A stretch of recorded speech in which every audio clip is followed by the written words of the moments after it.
Voter তালিকা হালনাগাদের মধ্য দিয়ে নির্বাচনে ট্রেনের যাত্রা শুরু হলো বলে মন্তব্য করেছেন প্রধান নির্বাচন কমিশনার এএমএম নাসিরউদ্দিন। ভোটের দিন যেন কেন্দ্র দখল না হয় সেজন্য সামাজিক প্রতিরোধ গড়ে তোলারও আহ্বান জানিয়েছেন তিনি। আর সোমবার সাভারে ভোটার তালিকা হালনাগাদের কার্যক্রম উদ্বোধন করে এসব কথা বলেন তিনি। এই কার্যক্রমের উদ্বোধনী অনুষ্ঠানে ছিলেন সহকর্মী ফারজানা আক্তার। এ বিষয়ে বিস্তারিত জানাচ্ছেন তিনি। আজ থেকে শুরু হয়েছে বাড়ি বাড়ি গিয়ে ভোটার তালিকা হালনাগাদ কর্মসূচির এবং এই কর্মসূচির আনুষ্ঠানিক উদ্বোধন করেছেন প্রধান নির্বাচন কমিশনার সহ বাকি কমিশনাররা এবং সাভারের উপজেলা পরিষদে এই আনুষ্ঠানিক উদ্বোধনের অনুষ্ঠানটি অনুষ্ঠিত হয়। বর্তমান নির্বাচন কমিশন কোনো রংবিহীন চেহারাবিহীন একটি কমিশন। আমরা প্রতিজ্ঞাবদ্ধ, আমরা আমাদের ওই সন্তানের প্রত্যাশা পূরণ করব। আমরা সবার সহযোগিতা চাচ্ছি।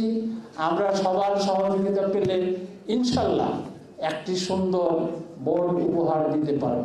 প্রধান নির্বাচন কমিশনার এই অনুষ্ঠানটিতে একটি বার্তা দিয়েছেন, সেটি হচ্ছে যে ভোটের দিন ভোট কেন্দ্র দখল সহ সব ধরনের অনিয়ম যাতে প্রতিরোধ করা হয়, সেক্ষেত্রে সামাজিক প্রতিরোধ গড়ে তোলার জন্য আহ্বান করেছেন তিনি জনগণের প্রতি।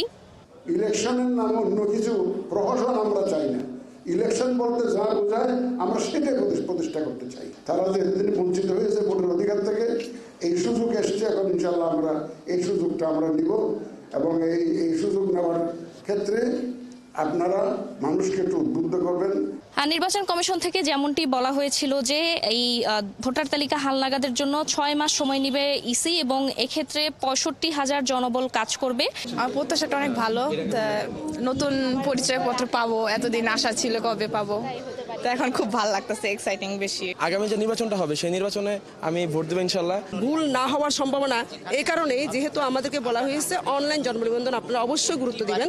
তথ্য সংগ্রহ সেটি আজ থেকে শুরু হয়ে অর্থাৎ 20 জানুয়ারি থেকে শুরু হয়ে চলবে 3 ফেব্রুয়ারি পর্যন্ত এবং 5 ফেব্রুয়ারি থেকে 11 এপ্রিল পর্যন্ত চলবে বায়োমেট্রিক নিবন্ধন। এবং এক্ষেত্রে আমরা দেখেছি নির্বাচন কমিশন জাতিসংঘের যে প্রতিষ্ঠান ইউএনডিপি সেটিরও সহযোগিতা নিচ্ছে। ফারজানা আক্তার, 71 সাভার।